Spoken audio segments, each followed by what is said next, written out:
Kia ora! Greetings from New Zealand, and greetings from New Zealand's second largest city, and also known as the City of Cranes, Christchurch. Yes, I've made it to my final destination on my travels across the land of the long white cloud for nearly a year now. And I've come to Christchurch because I wanted to see, having a degree in geography that is, I learnt about earthquakes.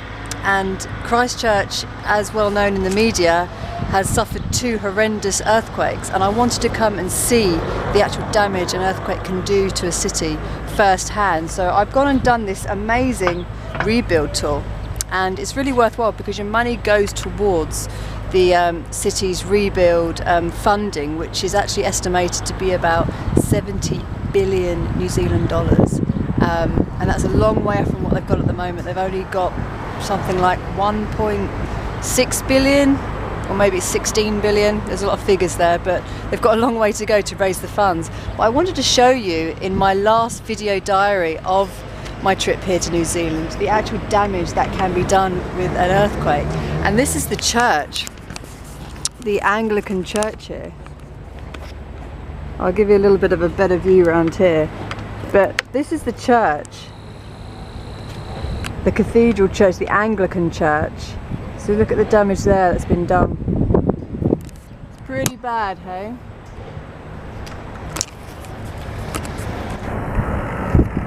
But this was the damage that was done to Christchurch, what they call icon of the city.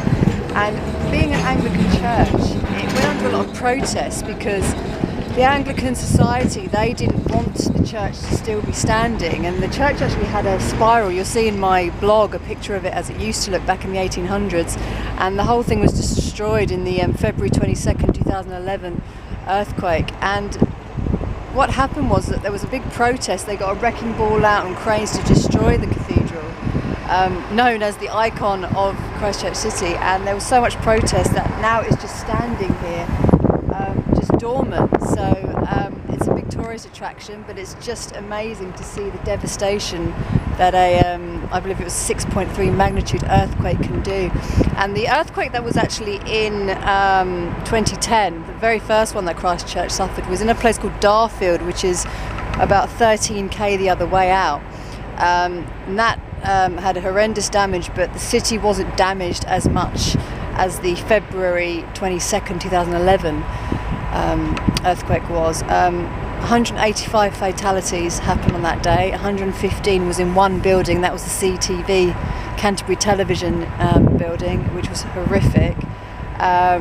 Also, the earthquake that hit in February that did the most fatality, the most damage to the city, 90% of the city was damaged, and over 50% of the roads were damaged as well. So the city was just in absolute ruins, and it's taken 5.5 years to actually get it to the point that it is now because of the lack of funding. So the Christchurch areas have really suffered, and they've been a good role model for staying mentally strong, because they are just incredible people. So yeah, I took this tour, and I'll give you another look of the cathedral, because there's lots of people coming to see it. That was it. Zoom in a little bit more. Look at that. Now the second worst 2011 earthquake happened in Port Hills, which is just on the other side of the city there to the south, about 6 kilometres out. And it's actually the site of New Zealand's most horrific murder that was ever took place, and that was the Juliet Hume and Pauline Parker murder of their mother back in 1954, right here in Christchurch. But it was out on the hills there in Victoria Park, where the earthquake would happen in 2011, all those years later. But that murder was a high-profile murders of history of crime, and it was actually up the road in the public courthouse that those 2 girls faced trial for murder. So there's been a film about it, if you've heard of it. It's Peter Jackson, the same guy who did Lord of the Rings, and it's called Heavenly Creatures, and I believe it was Kate Winslet's first film. So check it out, Heavenly Creatures, about the murders in New Zealand, the biggest murder in New Zealand. So yeah, what else can I tell you about Christchurch? Well, I'm just kind of exploring the city quite a bit, seeing all the construction that's being done. I mean, if you come to Christchurch yourself and actually see the damage that's been done. It is horrendous, and the construction work that's needed is costing, like I said, around about 70 billion New Zealand dollars. So it's a big project to undertake, and the Christchurchians, they lost everything. I mean, like I said, 90% of the city was destroyed in that 2011 earthquake. And I've spoken to people about how they couldn't even go back to their homes. The army came in and told them that they had to leave. They had to leave all their belongings or take a bag full of belongings with them, and they couldn't even collect their pets. So can you imagine that, being told that you can't go and find your animals? It's pretty horrendous. So they have suffered quite a lot, these people. So all the money that goes from this Christchurch rebuild tour goes to the Auckland City Council to help fund some more money to get the city back on track. So yeah, it's quite a emotional situation for the people living here.